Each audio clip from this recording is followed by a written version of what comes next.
Push yourself because no one else is going to that for you. With this beautiful thought, good morning to all my dear students. I hope you all are in good health. I, Shreya Jadhav, welcome you all to my e-learning channel. And today we are going to learn English, grade 12, poem 2, an elementary school classroom in a slum. And this poem is written by Stephen Spender. So, in the previous video, we have learned the reading, explanation of the poetry, along with the meanings of it. So, let us have a quick review of it, what we have learned. Over here, Stephen Spender has penned the poem An Elementary School Classroom in a Slum to expose those who exploit the weaker section of the society, that is the slum area, and the people living over there, and to improve their lifestyle. We should give them warmth and love and a quality education and a freedom to express themselves. So in today's topic is figures of speech, and today we are going to go through each and every figure of speech along with the meaning and the explanation of it. So let's start. The first one, far, far from gusty waves, these children's faces. The first figure of speech is repetition. Now, what do you understand by the repetition? First, we will have the meaning of it. Repetition of words and phrases to increase the musical effect of a poem. Here, words are being repeated. So, over here, the word far is being repeated twice for the poetic effect. So, this will be repetition. The second figure of speech is alliteration. The repetition of consonant sound, especially in the beginning of the word, is said to be alliteration. When letters are being repeated, it is said to be alliteration. In the beginning, the letters are supposed to be repeated. So over here, the consonant sound F is being repeated in the words far, from, and faces. Over here, you can see that the letter F is being repeated in all the three words. So this will become alliteration. The third figure of speech is synecdoche. The meaning is a part stands for a whole or a whole stands for a part for poetic effect. So over here, a human body part means faces stands for the children. So this becomes synecdoche. Second figure of speech, like rootless weeds, the hair torn round their pelor. So over here the figure of speech is simile. The meaning is direct comparison is made between two unlike objects which have at least one common point. So over here there is a direct comparison between the hair of the children and the rootless weeds. The comparison of being dry and withered. So over here the rootless weed and the hair torn, they are being compared with each other. So this will become simile. A direct comparison is being made and there is at least one common point where they both are similar to each other.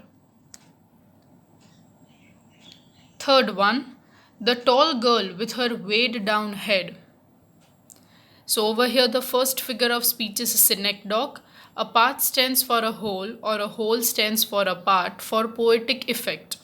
Over here, human body or non-living objects, parts are taken into consideration. So over here, part of the body means the head. It represents the whole girl. So this becomes a synecdoche. The second one is alliteration. Repetition of consonant sounds, especially in the beginning of the word, is said to be alliteration. So here the consonant sound W is being repeated in the words like weighed and with, and the sound H in her and head means here HH is being repeated and WW is being repeated in the words. So this will become alliteration. The third figure of speech is transferred epithet. So over here epithet means adjective. So the adjective is transferred from its original noun to another closely related to. This is the definition of it. And here the adjective weighed down has been transferred from the girl to her head, with which she is related. So over here that weighed down indicates the girl, but over here the head is being compared with it. The fourth line is the paper seeming boy with rat's eyes. The first figure of speech over here is metaphor. Metaphor means implied simile, opposite of simile. Indirect comparison is made between two unlike objects where comparison is taken for granted. And over here there is indirect comparison made between paper and boy. He is very thin or lightweight like a paper.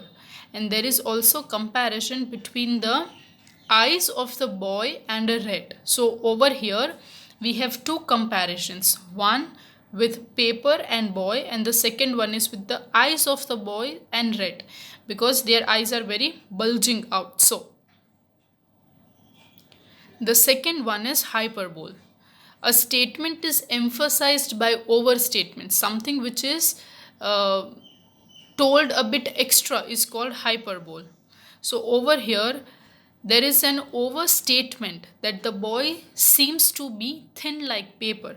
Now nobody could be as thin as a paper, but over here there is a comparison. This is an overstatement, something which is over analyzed and being told to us. So this becomes hyperbole. The fifth figure of speech is the stunted, unlucky hair of twisted bones, reciting a father's general disease, his lesson from his desk. So over here the figure of speech is tautology, and the meaning is unnecessary use of words or ideas which do not add to the meaning but repeat it. Similar meaning words are being used. It means synonyms are used. So over here the unnecessary words like stunted and twisted bones and ganal disease have the same meaning. They all mean that the boy is suffering from a bone disease of arthritis. Yes, but still all these three words are being used. They are synonyms of each other. They are having the similar meaning. So it is an unnecessary way of writing down for a poetic effect to emphasize more about the disease. So this will become tautology. The next one, sixth one, at back of the Deem class, one, unnoted, sweet and young. So over here the figure of speech is metonymy. The meaning of it is an attribute or a thing is represented by another closely related to the thing. It becomes metonymy. So over here the word unnoted, sweet and young represents the boy sitting at the end of the classroom. So this is an metonymy.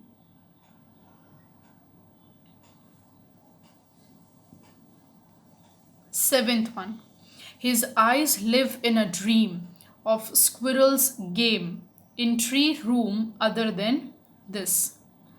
So here the figure of speech is metaphor. Meaning is implied simile. Indirect comparison is made between two unlike objects where comparison is taken for granted. So this becomes metaphor.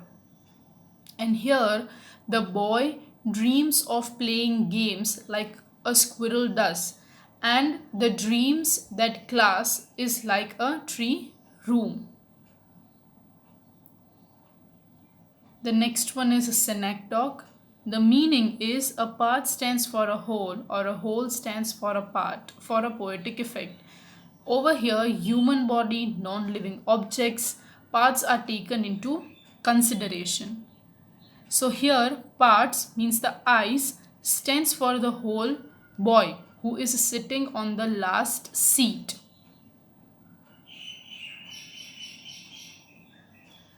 Eighth one are sour cream walls donations. So here the figure of speech is metaphor, meaning implied simile. Indirect comparison is made between two unlike objects where comparison is taken for granted. So over here the walls are compared with sour cream color, means over here the walls are being compared with the yellowish tint of the paint which the walls are having. So this becomes metaphor. There is no comparison, but still an indirect comparison is being made between those two. Ninth one is Shakespeare's head, cloudless at dawn, civilized dome riding all cities. So over here, metonymy is figure of speech, and the meaning is an attribute or a thing is represented by another closely related to the thing. So here the word Shakespeare's head, civilized domes and cities represents a civilized society, the educated society. So over here, instead of writing civilized society, they have given numbers of examples over here, that is Shakespeare's head, civilized domes, cities. Yes, everything is being written, but in an attribute thing which is closely related to.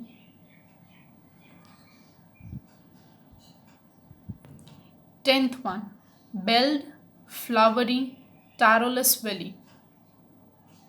So here the figure of speech is internal rhyme. The meaning is use of two or more words which rhyme within one single line is known as internal rhyme. So here the rhyming words are flowery and valley, because these two are written in one single line. For the poetic effect, it is considered as internal rhyme. 11th one, open-handed map, awarding the world its world. So here the figure of speech is repetition. Now the meaning is repetition of words and phrases to increase the musical effect of a poem. Here words are being repeated. So here the word far is being repeated. World is being repeated for the poetic effect.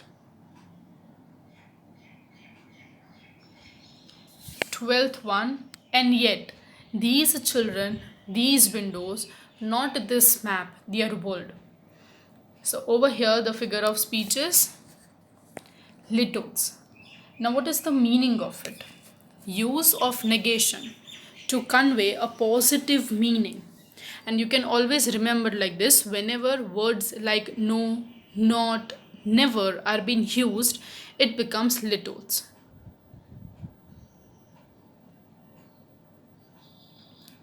The negation is used to convey the positive meaning that the map on the wall hardly show their world. So this becomes litotes.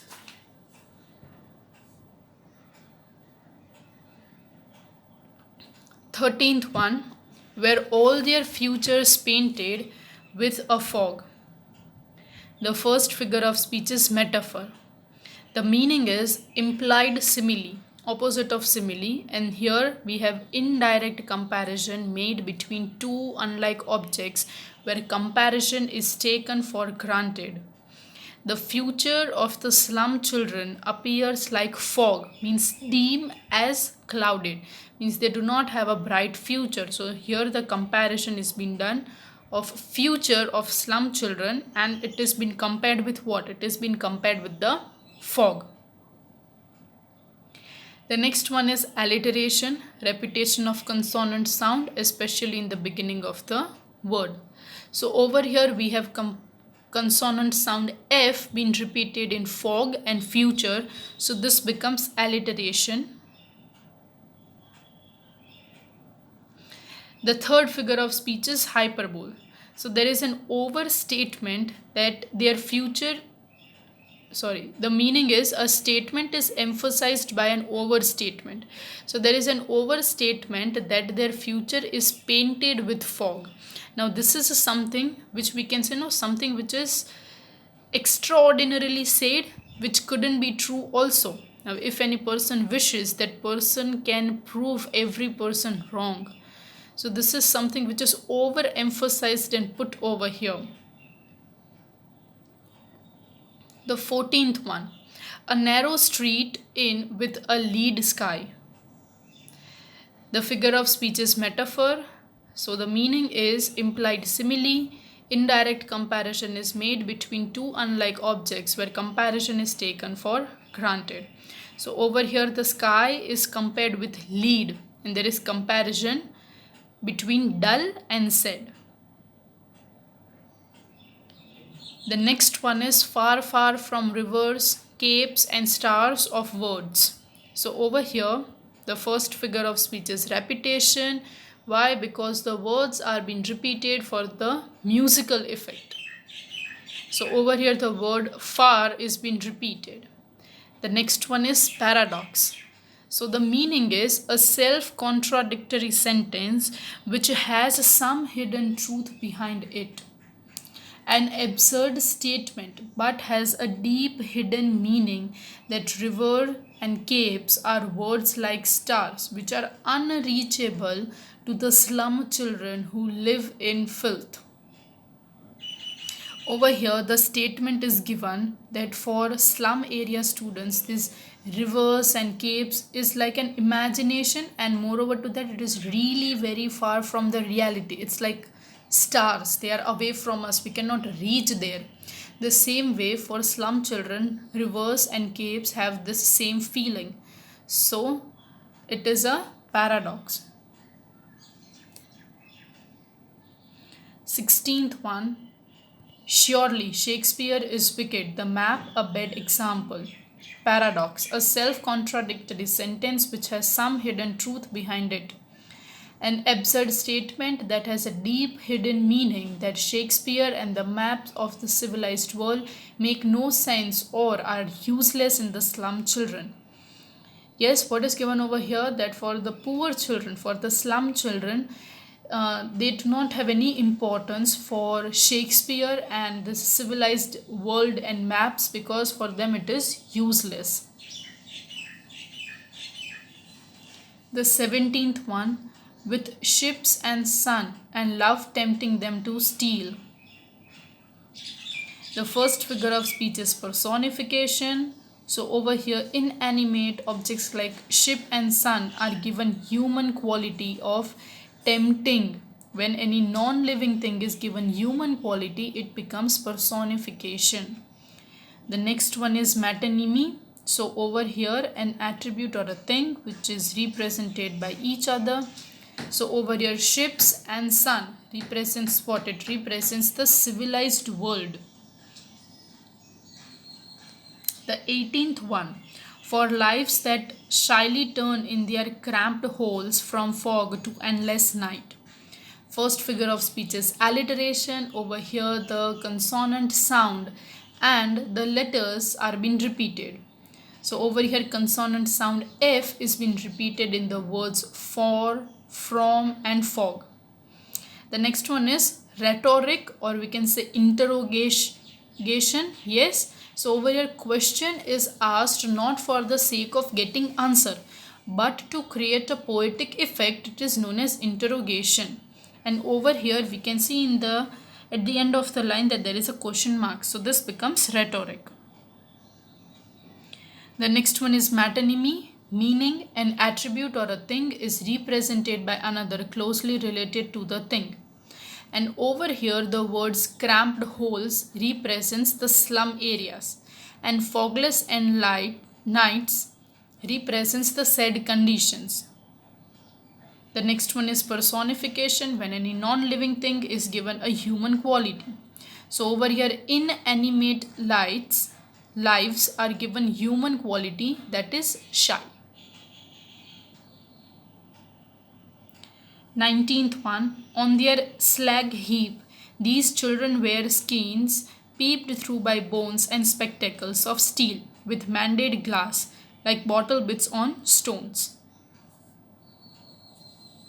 The first figure of speech is alliteration, and over here the repetition of consonant sound is there, and over here the consonant sound st is being repeated in the words steel and bones, and b is also repeated in by, bones and bits. The next one is metaphor. It is opposite of a simile, and over here there is a direct comparison made between the slum and slag. So the point of comparison is to be dirty and depressing. The next one is a simile. It means there is a direct comparison made between two unlike objects, and over here the direct comparison is being made between the glass in spectacles of the children and the broken bottle bits. The point of comparison is to be really very crude. The next one is paradox. It is a self-contradictory sentence which has a hidden truth behind it. An absurd statement, but has a deep hidden meaning, that the slum children are so undernourished that it looks like bones are peeping through their skin. 20th, all of their time and space are foggy, slum. So over here, the figure of speech is paradox. The meaning is a self-contradictory statement which has a hidden truth or meaning in it. What is written is actually something else. So here an absurd statement but has a deep hidden meaning, that the slum children will pass their entire life and time in the dark slum.